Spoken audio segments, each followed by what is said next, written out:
జై భారత్. తెలంగాణ నుంచి కర్ణాటక,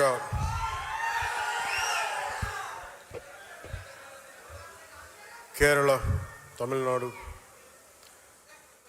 దాదాపు ఈ రాష్ట్రాల నుంచి ఇంకా యూపీ కొన్ని చోట్ల కూడా ఎక్కువ సంఖ్య లేకపోవచ్చేమో కానీ అది ఒక 25-50 అవ్వచ్చేమో కానీ తెలంగాణలో మొదలెట్టిన జనసేన ప్రస్థానం అటు కేరళ, కర్ణాటక, మహారాష్ట్ర, మారుమూల మనకి దూరంగా ఉండే రాష్ట్రాల్లో కూడా కనీసం ఒక 50 మంది మేము జనసేన కోసం పనిచేస్తామని యూపీ లాంటి రాష్ట్రం నుంచి కూడా రావడం నాకు నిజంగా చాలా చాలా ఆనందం కలిగించింది. 150 మందితో ప్రారంభించిన తెలంగాణలో ప్రారంభించిన జనసేన ఈరోజు 21 లక్షల పైచిలకు సభ్యులతోటి, ఉద్యమీ సభ్యత్వంతో ఈరోజు ఇక్కడికి మిమ్మల్ని ఈ సందర్భంలో కలవటం నాకు చాలా చాలా ఆనందంగా. ఇందాక రాగానే అడిగిన ఆరోగ్యం ఎలా ఉందని, ఆరోగ్యం బాగుంది. చెప్పాలి కదా నాకు, అంటే ఆరోగ్యం ఎలా ఉంది ఇవన్నీ అంటే కారణాలు ఏంటి అని అంటుండే మన వాళ్ళు ప్రేమతోటి నా భుజాలు లాగేశారు. సో నాకు లాస్ట్ 2-3 ఇయర్స్లో ఏమైందంటే ఎలక్షన్ ముందు నుంచి కూడా 1 ఇయర్ ముందు నుంచి కూడా తిరగటం వల్ల ఒకటి కరోనా టైంలో నాకు ఈ కరోనా రావడం, ఒకటి ఈ లంగ్ ఇన్ఫెక్షన్ పోలేదు, అలా ఉండిపోయింది, అదొకటి.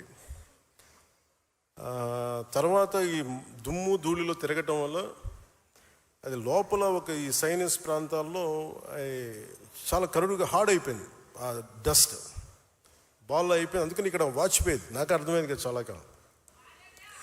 ఆ తర్వాత ఇంకా ఒక సైడ్ ఒక రోజు సడన్గా ఈ ఎడ్జ్ మన ఏమంటుందని ఎక్స్టెండెడ్ విషన్ కనిపించలేదు ఒకరోజు. సో అందుకని అన్ని ప్రోగ్రామ్స్ మన అంజుబాబు గారి భీమవరంలో ప్రోగ్రామ్ ఉన్నా కానీ క్యాన్సిల్ చేసి హైదరాబాద్ తిరిగి రావడానికి దాదాపు 1 నెల పట్టింది రావడానికి. అలాగే మిగతా వచ్చాం కదని చెప్పి ఏంటంటే ఇబ్బందులు ఉన్నాయి అన్నీ చేయించుకుంటే ఈ 2 భుజాల మధ్య కూడా టేర్ వచ్చేసింది.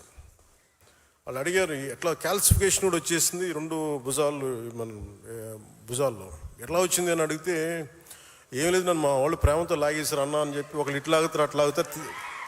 అంటే అంతకుమించి నాకు వేరే కారణాలు కనిపించలే. ఎందుకంటే ఒకసారి మధ్యలోకి వెళ్తున్నప్పుడు షేక్ హ్యాండ్ ఇస్తే వదలరు కదా, ఆ లాగటంలో ఎంత బలంగా గుంజుతారంటే కండ తెగిపోయేంత. కాదు మీరు ప్రేమగా కండ తెగ్గొట్టిన పర్లేదు, ప్రేమతో తీసుకుంటాను, ఎందుకంటే హీలింగ్ కూడా మీరే చేస్తారు కాబట్టి. సో ఫర్దర్గా అన్నీ బాగానే ఉన్నాయి. కానీ అలాగే చాలా సందర్భాల్లో కొంచెం వేరంటేరు ఉంటుంది కదా, ఇన్ని జీవితంతో బతికిన తర్వాత ఆ స్పైనల్ ఇష్యూస్ ఉన్నాయి, కంప్రెషన్స్ ఉన్నాయి, ఒక 10-11 కంప్రెషన్స్ ఉన్నాయి, డిస్కంప్రెషన్స్. కాకపోతే నాకున్న బేసిక్గా నాకు కొంచెం ఈ స్పోర్ట్ ట్రైనింగ్ ఉండడం వల్ల నాకు బాడీ తట్టుకోగలదు.